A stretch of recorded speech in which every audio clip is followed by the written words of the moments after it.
Hi everyone, I'm Jeff Gravatt. Thanks for tuning in to my YouTube channel, Jeff Gravatt Marketing. Upcoming, another edition of Let's Go Racin', this one from back in 1996. I do want to remind you that I do video work, video editing, video production, also sponsorship proposals, as well as websites. You can get a hold of me by calling 732-278-3399. That's 732-278-3399. You want to check out my website and some of the other websites I've done? Just go to my name, jeffgravatt.com. All right, we move on to Let's Go Racin' for this week here on the Jeff Gravatt Marketing YouTube channel. This week we take a close look at the Legend cars back when they first came to Wall Stadium in 1996. On this edition, we'll talk to leader of the KLASCAR Legends, Paul Weisel. We'll also talk to one of their best drivers, Craig Rochelle, and another driver is going to be real interesting, Shaun Carrig, a modified star now, way back then a Legend racing star. We're also going to talk to the first lady of the Garden State Vintage Stock Car Club, the late Nancy Shea. What a nice gal she was. Of course, Ray Gastelu, Doug Giacobbe, Bill Rondeau, Roy Chapin among the drivers who raced the victories that night and were interviewed on Let's Go Racin'. Want to remind you, if you do like the channel, please subscribe. That way you'll know whenever we put up a new video. And if you like the video, hit the like button. Makes a big difference. Again, I'm Jeff Gravatt. Thanks for tuning in. This show's going to be a good one. And you know what? For a lot of people who've seen it, it raises the question, Jeff, your hair, what were you thinking? You'll find out tonight on Let's Go Racin'.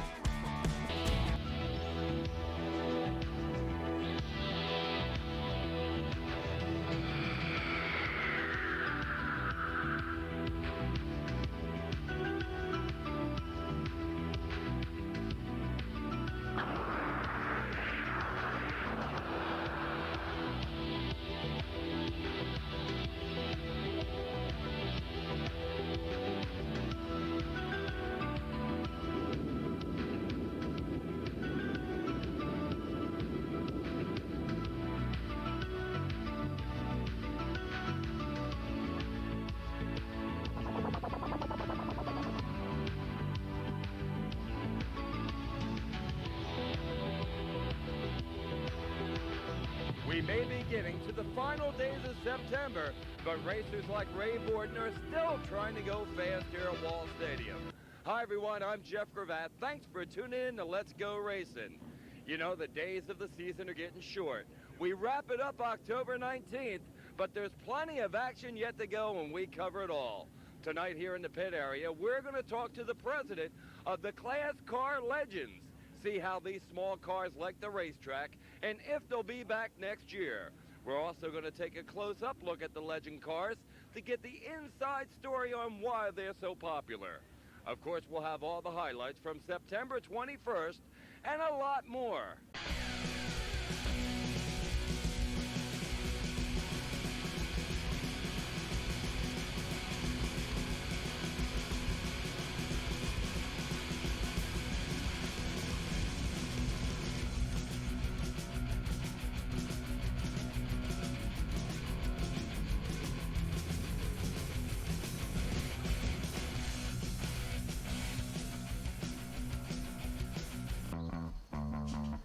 We'll get right back to this week's show in just a moment.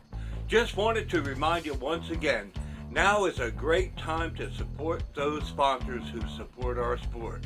Many have been closed. Many have been open on a limited basis. Now's a great time to support them. Now, if your race team wants to support your sponsor with a brief ad here on Let's Go Racin', give me a call at 732-278-3399. 732-278-3399. You can have an ad on Let's Go Racin'. A ton of people are watching every week. The numbers keep going up. Why don't you take advantage of that? Now let's get back to our show, Let's Go Racin', here on the Jeff Gravatt Marketing channel. the country, the Legend cars are really the big hit. Here in the Northeast, it seems to be the KLASCAR Legends that everybody wants to see. Paul Weisel is the race director for this organization. Paul, give me your opinion. Why are these cars so popular? Well, these cars were built to fulfill, I feel, was a void within the national racing sanctioning level. They needed to find a class that was going to be cost effective and one there where they had a national set of rules. They've done that, and a lot of folks are having a lot of fun with these cars. All right, how'd these cars come together? Who invented these cars? Who builds them? Humpy Wheeler and Elliott Forbes Robinson at Charlotte Motor Speedway looked at these cars with those ideas in mind, and really laid them out using a dwarf car really as the initial starting place, but moved on from there to make sure that they had a little bit higher quality race car, and a race car that was going to be able to use components that were going to be more reasonably priced, and one where they could get a national set of rules. All right, am I correct? Are these cars hot all over the country? I know they are in this area. How about other parts of the country? By now, there's probably about 1,700 of these cars out, nationally and internationally. They're racing them as far away as England and Australia and the United Emirates, and they're going strong here in the United States as well as Canada, and here in the KLASCAR region, which is central to eastern Pennsylvania, all of New Jersey, and the lower tier of New York. We have a 30-race season. We have over 100 people who have scored points with us. You know, up until this year, these Legend cars weren't allowed on anything bigger than a quarter mile in New Jersey. You came to Wall Stadium, you were a hit with the public, also apparently with the authorities. Was that a big accomplishment for your division? Well, it was. In the state of New Jersey, as you know, the state police run the program, and they were comfortable with us on a quarter mile, and we proved to them that we could race very effectively on a quarter mile. The next logical step was to move over to Wall Stadium. We've run as big or bigger racetracks. I think the biggest racetrack we've run has been Lincoln on the dirt. We also run pavement, a number of other facilities, and it's a situation where the cars are capable of handling Wall Stadium, but the New Jersey State Police like to move up on this in increments, and they did that with a quarter mile show at another speedway here in New Jersey, and then we moved on to Wall Stadium. All right, your third time back at Wall Stadium. You talked to all the guys, you're the race director. What do they think of this 3rd mile high banked oval? Well, the fellas really enjoy racing here. It's a fast racetrack. I do have to make sure that some of the more inexperienced drivers get a few lessons from some of the veterans to make sure they're able to handle the high banks. So far, they've done a pretty nice job with it. We're always mindful of the fact they need to maintain their lanes, and they are going to go fast. So we try to preach that to them at the beginning of the show and make sure that they put on a good quality show. We like to see competition in green laps, and that's what we're hoping to find tonight. All right, Paul, can you tell us a little bit more about these cars? They look like coupes and sedans from years gone by. What are the motors like, suspensions, tires? Are these big buck items? Well, the car with a brand new engine sells for $11,925. All of the cars are made by 600 Racing, a Winston Cup type shop near Charlotte, and they are all identical in the sense that the suspension mounting points on every car are the same. Whether you have a coupe, a sedan, a Ford, a Chevy, really is immaterial, because all of your suspension pieces are going to be placed at the same spot. They're run within a pretty tight set of rules in terms of wheelbase. You can change springs, you can adjust shocks, but the 3363 Carrera steel shock, for example, is the only shock you can use. They're also on one tire, a Legends Edition P205R 6013 radial BF Goodrich, and that tire has worked out remarkably well both on dirt and asphalt. They're $75. For example, bumpers are $25, fenders are $65 or $75. It's a pretty reasonable piece of equipment to run as race cars go. I kid my dad all the time. He's got a set of golf clubs, and I think his golf clubs may be more expensive than my Legends car. All right, I know you run here 3 times this year. Where else do you race? How popular is this KLASCAR Legends division? What's your schedule look like? Well, we have a 30-race program in 1996. We run, I believe, 6 times at New Egypt Speedway here in central New Jersey on a quarter-mile asphalt over there. Very popular racetrack, very competitive. We also run asphalt at Evergreen and Sullivan County up in White Lake, New York. On the dirt, we've been to Lincoln twice. We run Linda Speedway, a quarter-mile out near Harrisburg. 4 times. We've also run Silver Springs, Clinton County, Accord, New York, and Big Diamond in Pennsylvania. So a lot of different speedways we're able to be a part of the card. We run with sprint cars one night and asphalt modifieds the next. So it's a very versatile car, and we've had a lot of fun touring this area. All right, I understand you're excited about tonight's action here at Wall Stadium, and it's got something to do with your point race. Well, this will be our final point event of the season for 1996. Shaun Carrig leads Craig Rochelle by, I believe, 55 points. There's 110 available, so it ain't over yet. Ronnie Dunston and Mark Tanzos are 3rd and 4th in points. After 26 races run, we had 3 rainouts. This will be our 27th event. Ronnie Dunston has 1772 and Mark Tanzos has 1771, which tells you quite a bit about our handicapping system and the fact that this is a very competitive deal. We've had 14 different main event winners in 26 races so far, so this is the kind of deal where nobody dominates. You can have all the money in the world and it won't help. Everybody can afford what they need to go race competitively. All right, 1996 drawing to an exciting close for your division. What's it look like in 1997? And would you guys want to come back to Wall Stadium?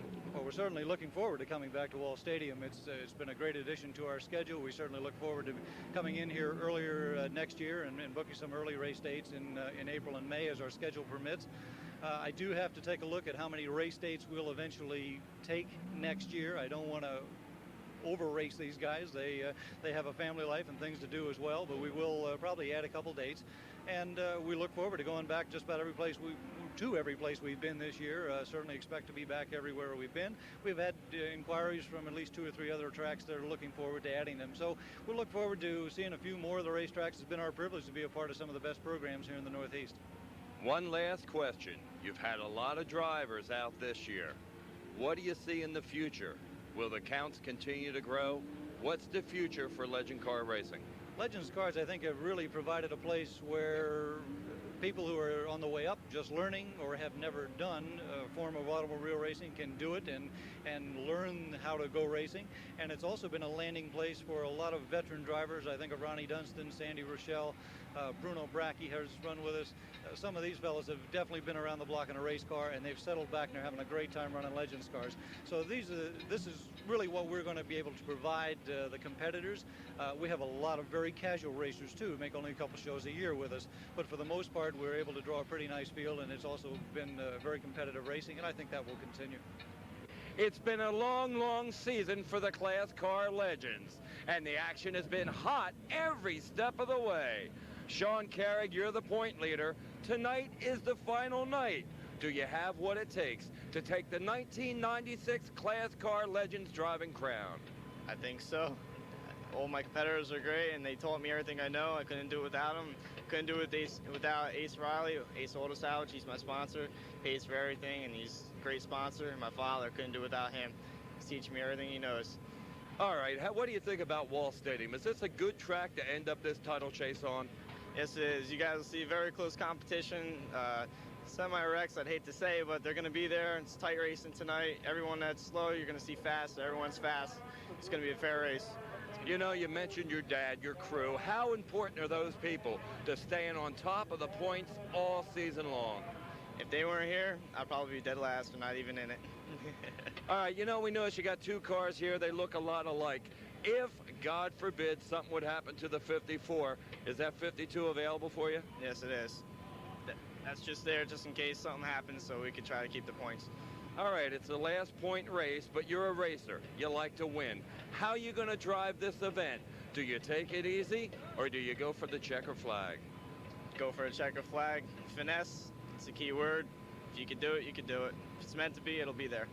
You know, Shaun, here at Wall Stadium tonight, I understand that if the point leader at the end of the race knows he clinched the title, he'll be pulling down the victory lane to get a salute from the crowd. Are you going to be that driver? Yes, I am. Craig Rochelle, it's been a long season. It's the final point race for the Legends Championship here at Wall. Your second spot going in. Can you steal this title away tonight? We got a good chance at it. We had some bad luck the last couple races with blown motors and stuff, but I got Dave French, who runs a Legend Cars series in New York, is backing me 100%, and we're here again, and it's been rough. We used to run with You know, I used to be Shaun's teammate and everything, but things didn't fall through right. And now I'm on my own, and was holding the points till last weekend until we had motor problems. But we're trying. We can get them. All right, it's the last point race. You're here at Wall Stadium.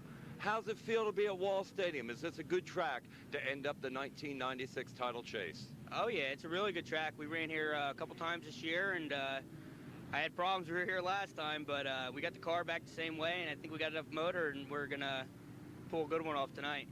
All right, Craig Rochelle, you sound confident. You know, I understand here at Wall Stadium, when the checker flag waves, they're going to have the point champion drive up to the start-finish line to be introduced to the crowd. Who's going to be that man? Can you do it? I'm gonna be the man tonight. I'll be there.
Ladies and gentlemen, a few weeks ago I had the pleasure of interviewing the First Lady of Racing in the United States, Mrs. Jenny Nykel, and tonight I have the privilege of interviewing Nancy Shea, who is the First Lady of the Garden State Vintage Stock Car Club.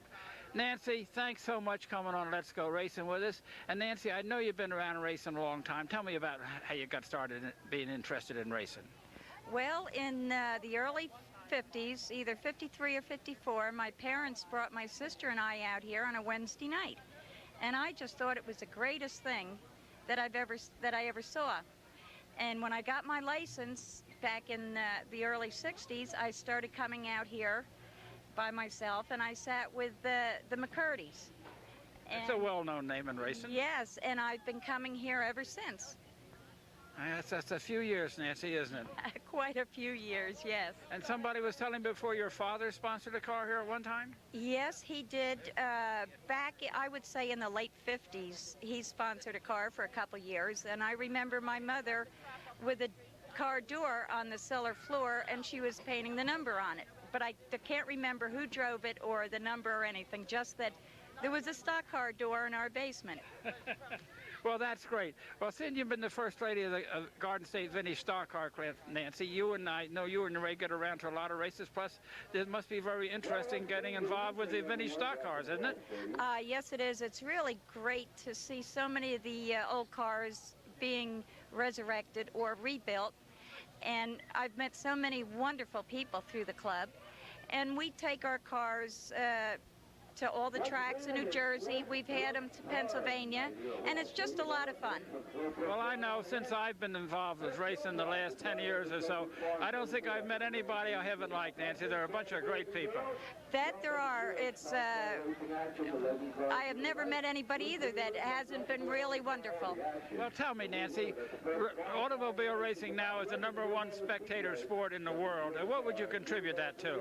Well, I think it's a good family sport. Any age can enjoy it. You don't need to really know the technicalities of racing. You just have to have a favorite driver and hope that he wins. That's right. Well, you know, I've been coming here Saturday nights like you have for a lot of years, and we see the same people in the same seats every week. It's just like a family reunion here every week. Yes, it is. My husband and I have been sitting in the same seats for 5-6 years now. But you see the same people week after week. Well, Nancy, it's such a pleasure to have you on Let's Go Racing with me tonight, sweetheart. And ladies and gentlemen, this is Harry Hurley one more time for Let's Go Racing, and be the good Lord willing, we'll see you all again next week. Ray Gastelu in the 69 and Adam Warren in the 32 were the stars of the opening lap of the Slopebrook Farm 25-lapper for the Pro Stocks as they battled side by side for the lead. The action didn't slow until lap 6 when Tom Nascone looped his 25 exiting turn 4 and nearly got clipped by the leaders. Defending champ Billy Cole in the 76 really started to show his muscle on the restart. Advancing to third, Cole then fought with Warren's 32 before moving into second behind Gastelu. By halfway, Ken Matlack in the 34 made the race even more exciting as he moved into third. But the pace slowed one lap later when Warren's 32 and Scott Way in the 27 spun in the second turn. The restart went nowhere as Warren and Ron Heyer in the 4 lost control in the first turn.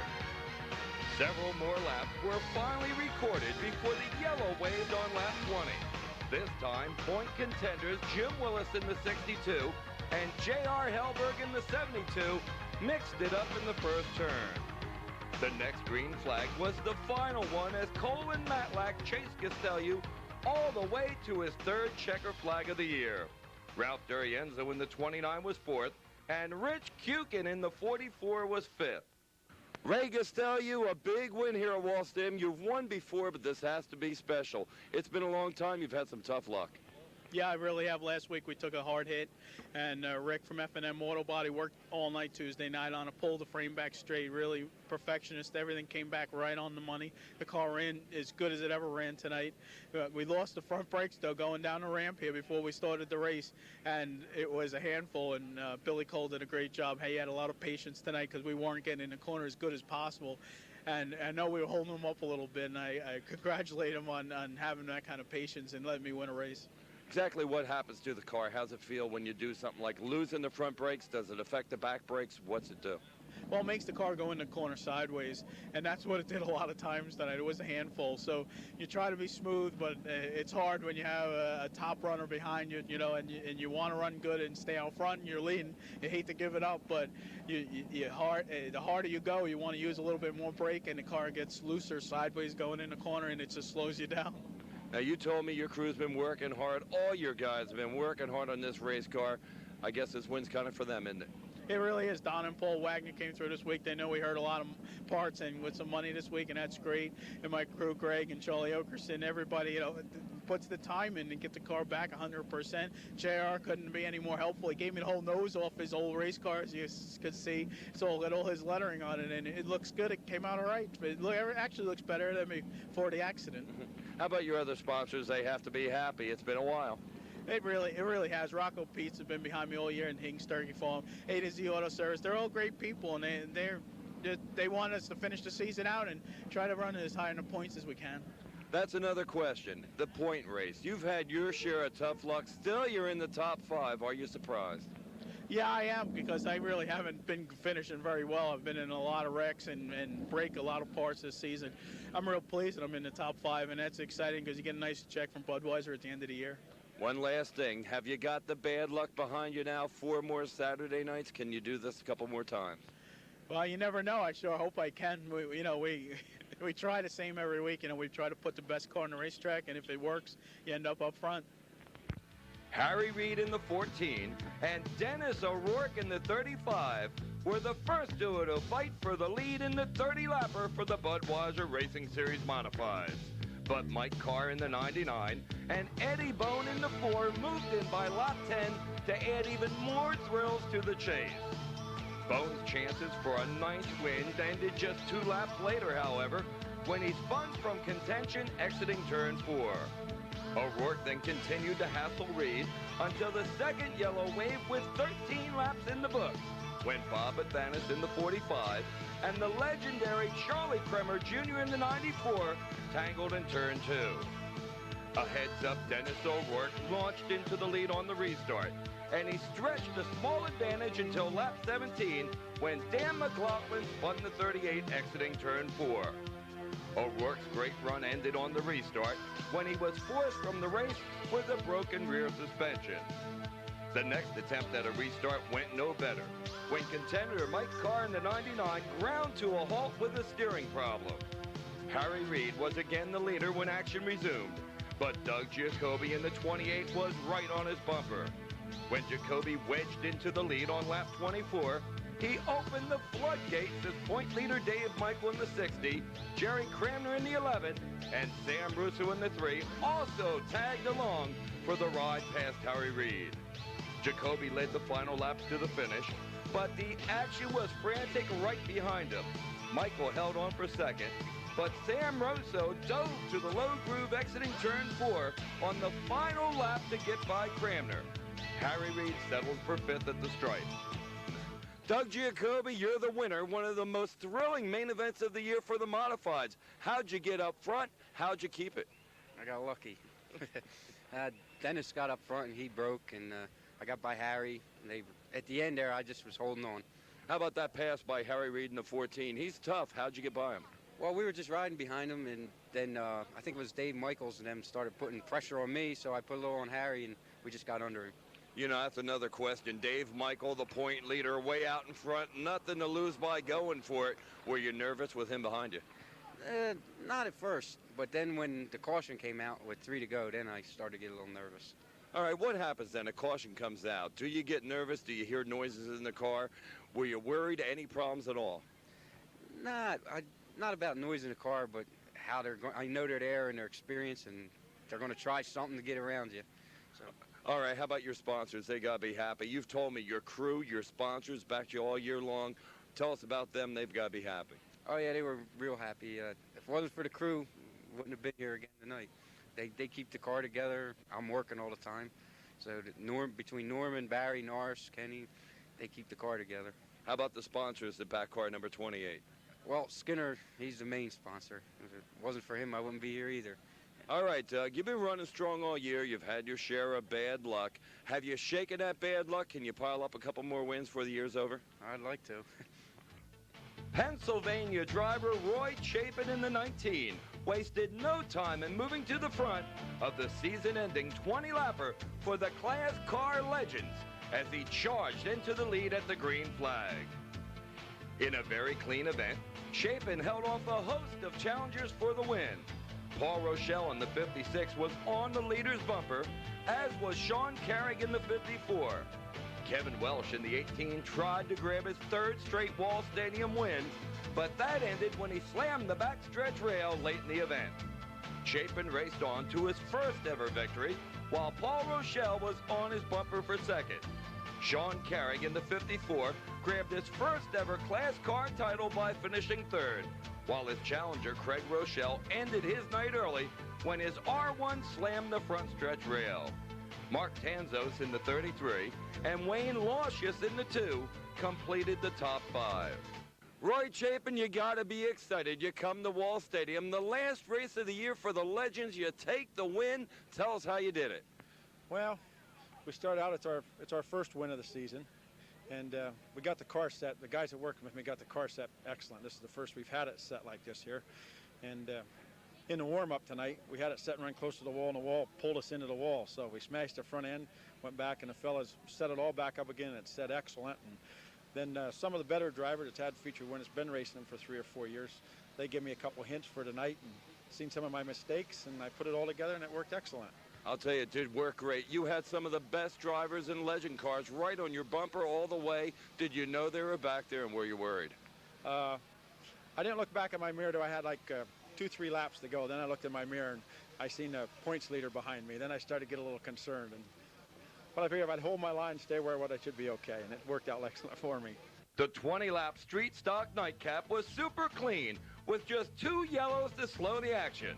And Bill Rondeau in the 23 took advantage of every high-speed lap. The first yellow waved at the start when Tom Boardwick slowed the action with a flat tire on car 85. Lee Pelton in the 84 and Dave Kelton in the 10 were up front when action resumed, but Rondeau was on a charge. Bill Rondeau wrestled this duo for just a few laps before charging to the front, and then he was, well, off to the races.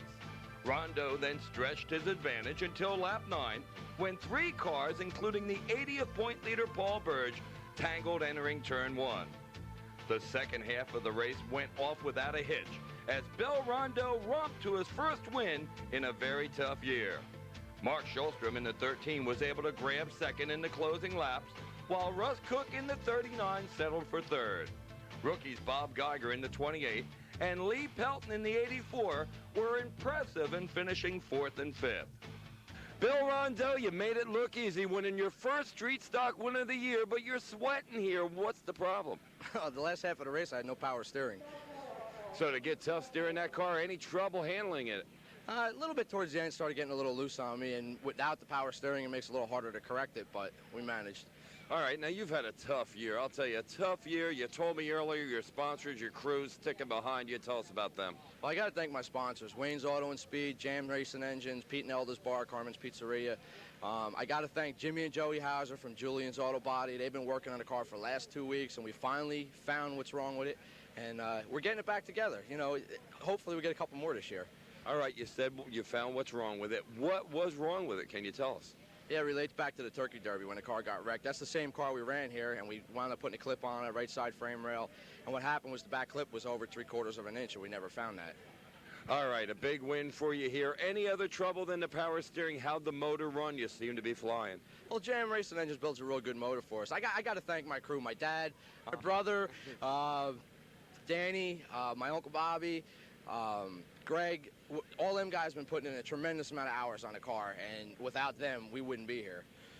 It may be late September here at Wall Stadium, but the weather's nice and the action is hot. I'm Jeff Gravatt. Thanks for tuning in to TV's 34's Let's Go Racing, everyone. You know, we'll cover the action right down to October 19th. Make sure you're here with us. We'll see you next time on Let's Go Racing.